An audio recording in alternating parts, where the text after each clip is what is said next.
Welcome to the Agent of Wealth podcast with Mark Bautis from Bautis Financial. In this podcast, Mark helps guide you towards financial freedom, ensure you never run out of money, and create a balance in life that prioritizes what is most important to you. Join us for this journey as Mark draws from years of expertise and guest experts to solve the multiple wealth building challenges involved in your financial life.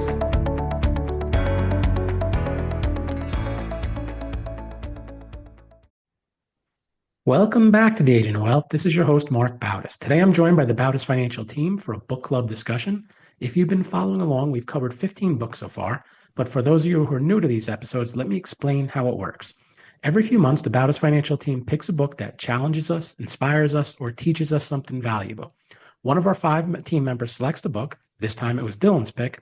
And then we dive into a discussion about what we learned, what we liked or didn't like, and most importantly, how we can apply the insights to our work and daily lives. This month's book is Finish What You Start, The Art of Following Through, Taking Action, Executing, and Self-Discipline by Peter Hollins. It's all about breaking free from procrastination, sticking with your commitments, and actually getting things done, something I think we all can relate to. So Dylan, what made you pick this one? Yeah, thanks, Mark. So I chose this book because I wanted to enhance my self-discipline and learn a little bit more about just overcoming procrastination in general and, the art of execution. I think all of us can relate that there's been times that we procrastinate and put something off, either because we have distractions that come up or we don't see it as high on our list of priorities. So I just want to get a little more insight on how to improve my execution. While I think this book can help me improve my own habits of execution, I also thought that this would be a valuable insight on how to guide our clients in doing the same. So there are definitely times that we'll communicate a recommendation and tell the client how to implement it, but it takes the client some time to follow through. And this is either because they're busy or have other priorities. So this book offers valuable lessons on what it truly takes to start and finish what you set out to do, as well as how to build healthy habits and the necessary habits to make that happen. Yeah, that was one of the things reading through it, how following up is not just from things we're trying to do to be productive, but also how we can help coach or guide people to follow up or finish some of the things that they're trying to do. So, all right, let's get into the questions for the team. Dylan, I know you're going to guide us. I know this is your first one. Actually, anyone who hasn't met Dylan before, Dylan joined our team about a year ago from the same financial planning program that Kayla did. So, Dylan, this one's all yours. So I guess before we get into the discussion, I'll just briefly introduce the author. The author is Peter Hollins, and he's a human psychology and behavior researcher, and he's dedicated his career to helping individuals unlock their full potential and identifying actionable items towards their individual path to success. The first question I actually have is for you, Mark. What strategy or tip from the book stood out the most to you, and how can you implement it into your life? Yeah, so I thought there were definitely a lot of good tips in this book. One of my favorites was from the chapter about creating your own manifesto or rules to kind of govern how you will address temptation when it comes to take you off track. And one of them was a rule he called 10-10-10. So you're going to have to make many decisions. You're going to come to a fork in the road where you have to decide a path to go. And you think about your decision. How will you feel in 10 minutes, 10 hours, and 10 days from now if you give in to that temptation, which is going to theoretically take you off track? So at 10 minutes, you might be feeling good with the initiation, maybe a little bit of shame that you gave into the temptation. At 10 hours, you'll probably start feeling worse, probably start having some shame about your decision. And then at 10 days, you'll probably definitely have regret about how your long-term goals will be impacted. You want to think of it like, okay, how will breaking this willpower, how will it impact you in 10 weeks? The reason why you think in this 10-10-10 is it gives you some perspective on what the impact of your decisions are. It helps you step back from the immediate emotional impact of a decision, and you want to look at its broader implications. It also prevents you, or hopefully prevents you, from making impulsive choices based solely just on how will I feel in the short term. It also can clarify some of your values by thinking about the long-term impact. You can now better align your decisions with your core values, your long-term goals. And then also what it can help do is reduce regret. It encourages you to think about the consequences of your action, which you can help make a better decision and then obviously minimize the regret in the future. So it kind of balances that short and long term and kind of gives you perspective on both and what an impact of a decision means to you. Yeah, thanks, Mark. I really like that 10 rule too, because it really does frame it in the short term, medium term, and long term. And, a lot of times people will just think of how this impacts them in the short term and don't really consider their long term, how it affects the long term goal. So, Kayla, my next question is for you. Why do you think people struggle with following through, even when they are motivated? One of the things that I liked in this chapter is that he goes into depth about some of those reasons why people might abandon their goals. The first one that he talks about is struggling with their own emotions. So when you first start a goal, it can be really exciting at first, but that feeling's temporary. And then as soon as things get harder with that goal, then people tend to give up. So the problem isn't really the task itself. It's that we don't always know how to push through the discomfort of getting to that goal. Another example that he gave is that people don't always have a clear plan. Like a lot of people set goals for themselves, like they want to get in shape or they want to start a business, but they don't break that down into actionable steps. So the motivation fades because there's not like a concrete thing to focus on. He also talks about how there's so many distractions in modern life. Like there's emails, social media notifications, and just stuff like that people can't escape from. So staying like consistent and pushing yourself through those tasks, it can be easy to like get stuck in cycles of procrastination with those things. Another one that he talked about is people fear failure or they see themselves as perfectionists. So some people like hesitate to even take action because they're afraid of making mistakes along the road. So it just prevents people from really even starting in the first place. Motivation is a great way to get started, but it's not always what keeps people going. The people who succeed are the ones who are able to set up systems for themselves and build discipline. Yeah, thanks, Caleb. And I think that last point that you're making is a really great segue into what I'm going to discuss now, which is actually Peter Hollins phrased an idea that motivation is unreliable and discipline is what really drives results.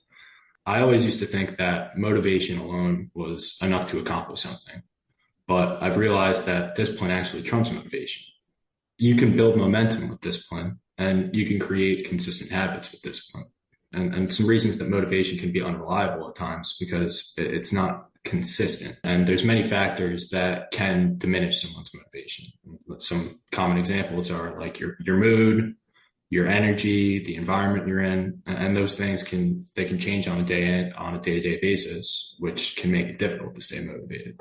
So onto the fact of discipline, how that's more reliable is because it creates consistency, which in the long term drives results. So if an individual is able to consistently put in effort and time towards something, then staying disciplined will become second nature and they won't even have to question their actions. I think like a good example of how motivation can be unreliable while discipline drives results is like, think about like a college student who's preparing for an exam. A student might say that they're motivated to get a good grade and study for the test, but when they have a friend that invites them to hang out or watch the big game, their desire to join their friend can overshadow their initial motivation to get a good grade on the test. Even if the student was to stay home to study, their motivation might be low and they might find it harder to focus. So I'm not saying that students should avoid spending time with their friends or skip watching the game. But if the student is able to adopt a disciplined approach to studying, they can enjoy these activities without feeling guilty. By creating a consistent study routine, like dedicating an hour to studying in the morning, another hour after class, maybe another hour before you eat dinner, the student can stay on track with their goals and still have time for the things they enjoy, knowing that they've already built a reliable study habit.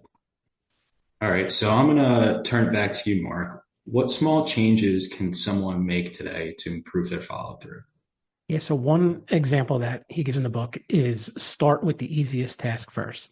And the reason for doing that is that you're proving to yourself that this task is possible. And by the time you get to the harder tasks, your mind's already done a lot of the work and the tasks further along in the project, they'll seem like they're more attainable. What it does is it just keeps the momentum going. Even before reading this, I first heard of this concept from William McRaven, and he authored a book called Make Your Bed that distills key life lessons from his Navy SEAL training. And the book was built upon some principles that he gave or originated from a commencement speech that he delivered at the University of Texas. And one of the core ideas or principles is the power of small actions. What McRaven says is that start your day by completing a simple task like making your bed, because it sets a positive tone and instills that sense of accomplishment, which can lead to greater productivity and a more positive mindset during the day. And I even find myself doing it. I have like these little routine in the morning that it's like these basic things, but at least it gets me started on checking off my task list. One of them is just check Orion, one of our softwares, that of what new happened the previous day. But it's something on my list every day. It repeats every day, and I check it off every day, and it just gives me momentum moving forward.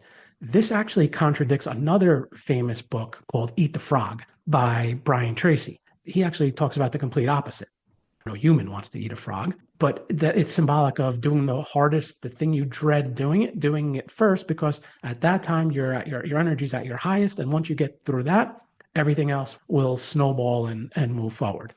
So finally, I kind of equate this to financial planning. And one topic or one concept that came up was this a concept of paying off debt. One strategy is called a debt snowball, where it prioritizes paying off debts with the smallest balances first, regardless of interest rates. So even if the interest rate is lower and you'd be better off financially paying off a higher interest rate first, it says pay off the smallest debt first. That way you build momentum. You pay the minimum on all your other debts. Everything else you put towards paying off that first one, the smallest one. And once you get that done, now you build momentum and you go after the next smallest one. And you get momentum that way versus the debt avalanche, which is attack the debt with the highest interest rate first, even if it's the biggest debt and it's going to take you the longest to pay off. So it just kind of goes to show that there are different ways to approach projects, tasks, and you obviously have to find something that works for you. But I'm more on the lines of Hollins and how, get something done, find something easy, do it first, and build momentum and ride that momentum going forward. Yeah, that's a great point, Mark. And I also love how you brought up the Make Your Bed book. That's a book that I read in college. It was actually a task from one of my professors. But anyway, Kira, so how does instant gratification impact people's ability to follow through on long-term goals? Yeah, I like this question because I feel like we live in a world where there's just so much instant gratification. The author explains that instant gratification is actually one of the biggest obstacles to following through on your long-term goals because it tempts people to prioritize the short-term pleasure over long-term meaningful progress. I actually also thought about the debt pay down methods that you just described, Mark, when I was thinking about this. Although, I do think that instant gratification is a little bit different. So I'll explain how this manifests itself. There are three different examples. The one is the dopamine trap. Hollins describes how the brain is wired to seek quick rewards, releasing dopamine when we experience something like pleasure, or especially with instant pleasure. So examples can include scrolling on social media or binge watching TV, even eating junk food. These short-term rewards provide immediate satisfaction, but they can hijack your motivation for your long-term goals because those require that sustained effort, consistent effort. The second is the willpower drain. So the book highlights that self-discipline is a limited resource and constantly resisting temptation can exhaust it. So if we frequently give in to the instant gratification, we're reinforcing a habit of choosing the short-term ease over the long-term reward, and we're basically flexing a muscle that we don't want to flex. And then the third is the problem of small excuses. So Hollins points out that small, seemingly harmless indulgences I'll just take a 5-minute break can accumulate into a pattern of procrastination and inconsistency.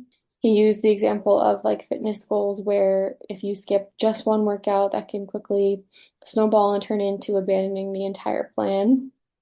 So the solution is instead of using instant gratification, we should reframe the way we look at rewards, meaning instead of focusing on what you're giving up, try to focus on what you're gaining from long-term success. So sort of flip the mindset on itself.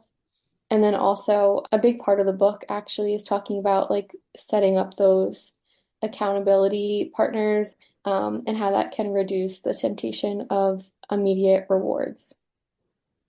Yeah, thanks, Kira. I really like how you brought up the problem of small excuses, because I'm definitely guilty of. There's definitely been times where I'll just say, "Oh, I'll just take a 5 minute break," right? And then 5 minutes turns to 10, 10 turns to 15, and next thing you know, you get completely derailed from what you were trying to accomplish in the first place. So, Kayla, how can someone build momentum when they're stuck in the middle of a project and motivation fades? Peter Hollins does talk about how motivation naturally fades, especially in the middle of a project, especially when the excitement wears off and the challenges set in. He lists some ways that you can create momentum. One of them is to shrink the task. This is what Mark was talking about earlier, about how small progress keeps you moving and it builds that success streak. So checking off tiny tasks builds the confidence to keep you moving towards your goals. Another thing he suggests is revisiting your why. So when motivation is fading, to think about why you're doing it in the first place. Like, what was your original goal? What problems are you trying to solve? Another suggestion that he had was to change your environment. So sometimes just simply like being into a new setting, like listening to different music or just adjusting your routine can help you focus again. And then he talks about gamifying the process so it feels rewarding. So setting small challenges for yourself, like working in small bursts or using a timer and like working against that. So that'll keep you engaged. And then he also talks about, I think this is probably the most important one, relying on discipline, not motivation. So motivation is unpredictable, but discipline is something you can't control.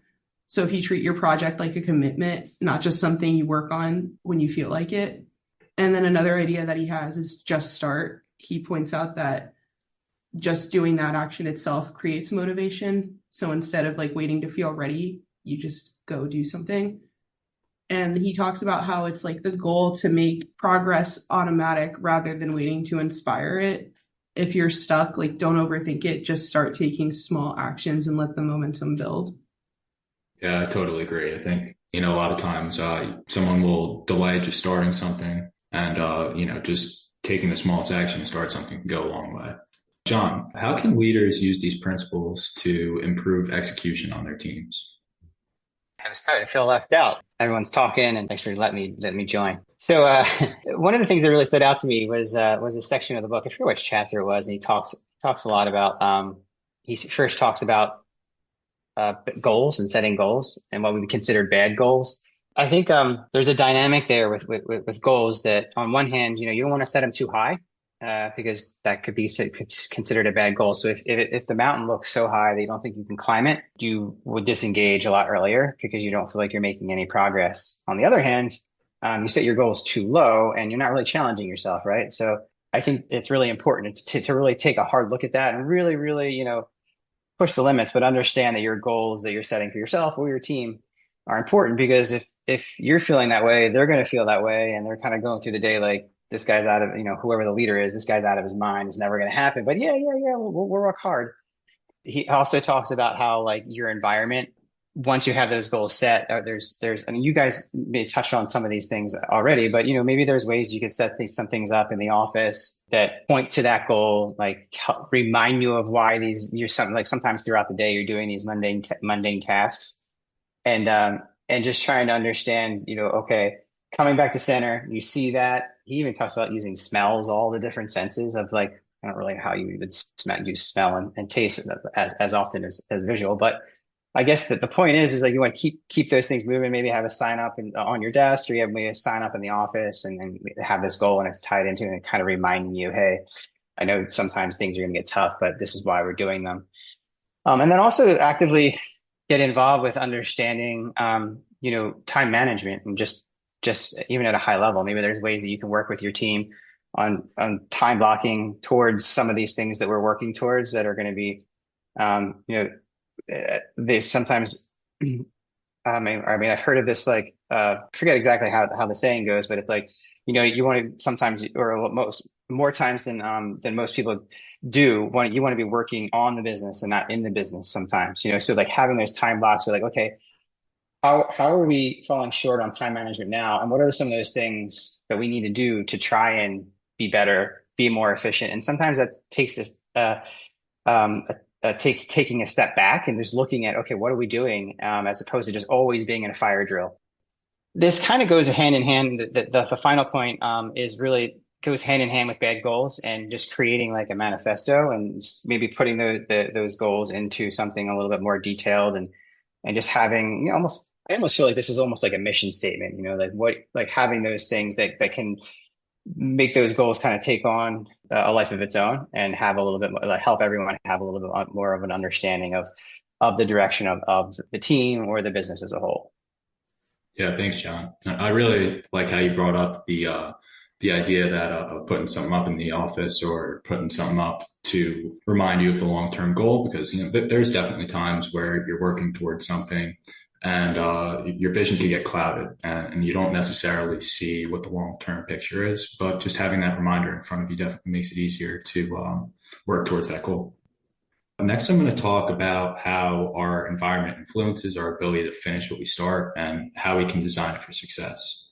Our environment certainly plays a huge factor in our ability to follow through. When you're in an environment that is filled with distractions, it's extremely hard to concentrate and get any work done. But when I'm thinking of that, I always think about, studying in a quiet library versus a noisy area. I'm sure everybody could relate to that at some point in their past. People probably feel more productive in a quiet and clean space. And that can in turn boost your productivity. So your environment can be designed for success by eliminating all distractions. Even as small as if you have paper sitting on your desk when you're doing work, you may be tempted to gaze over at the paper and start reading through it. And now you're completely distracted from the work that you were supposed to be getting done in the first place. Think about when someone gets like a notification on their phone too. They want to see what that notification is for. And next thing they know, they're on a completely different app doing something completely unrelated to what the notification was even for. Structuring your daily routines can set you up for success or for failure as well. And having a well-structured environment or routine can help keep you on track. So for example, if you have set times for work, set times for exercise, for leisure, for rest, you're more likely to stay on track and follow through with those plans because you do it consistently and it becomes second nature to you from doing it every day. So I think when you set clear boundaries on different parts of your day, you're more likely to follow through with each task. So I want to turn it over to Kira. So how can habit stacking be used to create consistency? Sure. So habit stacking is discussed in the latter part of the book. It brought me back to the first ever book we covered in our book club, which was Atomic Habits by James Clear. And that's when I was really introduced to the idea of habit stacking. I'm not sure which book came first, if it was Atomic Habits or Finish What You Start or exactly the origin, but that's the first time that I had heard about it. We did that book club episode back in 2021, and I've actually used it as a technique in my life. The core idea here is that it's easier to build a new habit when it's attached to something that you already do on a regular basis, rather than just trying to start from scratch. So, for example, if you want to develop a daily habit of reading, you could stack it onto an existing morning routine like drinking your coffee. So that habit would look like after I make my coffee, I will read for 10 minutes while I drink it, as an example. The reason why this works so well is because you're anchoring the new habit to something that's already like automatic for you, and that makes it more natural and easier to repeat consistently. I also think that like in that example of morning coffee, it's a little bit of the instant gratification that I was talking about in the last section that I discussed, but sometimes that is good and can help with achieving a habit more often. I'll give you like two more examples. If you want to do push-ups daily, stack them onto an existing habit. So after you brush your teeth, do 10 push-ups. Or if you want to improve your organization, attach it to another routine. After you check your morning emails, write down your top 3 priorities for the day. Habit stacking works because consistency is the key to following through, and following through is really the crux of this book. Habit stacking removes the need for constant motivation, which can be hard to muster up, so you no longer need to rely on your willpower and can just make it work. Yeah, thanks, Kara. And I really think that habit stacking is a great example that Hollins brings up because, a lot of times people are, scared to start something new or scared to, completely follow through with something because of something, it's new to them. They're not used to it. And I think that, using this habit stacking and building on things that you already do on a daily basis, that you already do consistently, makes it that much easier to just follow through and execute. All right. So finally, the last question I have is for you, John. If listeners can take away just one lesson from this book, what should it be? Not to be redundant, I mean, you covered on a lot of the things that kind of go into my thoughts here. But really, if you take a step back, the highest level takeaway for me is like simply wanting to achieve a goal and knowing what you need to accomplish it is not even close to being enough to actually achieve that goal. And there's even recognition of the lack of motivation and even just discipline is not even really, is only just the start. So there's always going to be these forces pulling you away from those tasks that are necessary to achieve the goals. And really without the proper systems in place to help you through these tough moments when you're almost revert back to your old ways, there's like this saying that without any change, nothing really changes. So I like how this book gives you clear and easily implementable action items to make some changes that have a long lasting effect. And just kind of having that plan, you just sitting back and saying, oh, I'll do better tomorrow, or like one more time for the last time, or just, like without having an action plan when those moments come up, you're probably going to fail. Yeah. And I did enjoy as well how Hollins didn't focus necessarily on abstract concepts and, provide very specific actionable items on how you can like overcome these psychological barriers. All right. That's all the questions I have for the team as it comes to this book. Thanks everyone for participating. I'll hand it back over to you, Mark. Thanks, Dylan. And thank you to everyone who tuned in to today's episode. The next book in our book club will be chosen by John. I recommend you subscribe to this podcast. That way you won't miss the episode when it goes live. Until next time. Don't forget to follow the Agent of Wealth on the platform you listen from and leave us a review of the show. We're currently accepting new clients, and if you'd like to schedule a one-on-one consultation with our advisors, please do so at bautisfinancial.com/call. Thank you for listening to the Agent of Wealth podcast. Click the subscribe button below to be notified when new episodes become available. The information covered represents the views and opinions of the guests and does not necessarily represent the views or opinions of Bautis Financial. The content has been made available for informational and educational purposes only and is not intended to be a substitute for professional financial planning and investment advice. Always seek the advice of your financial advisor or other qualified financial service provider with any questions you may have regarding your investments and financial planning.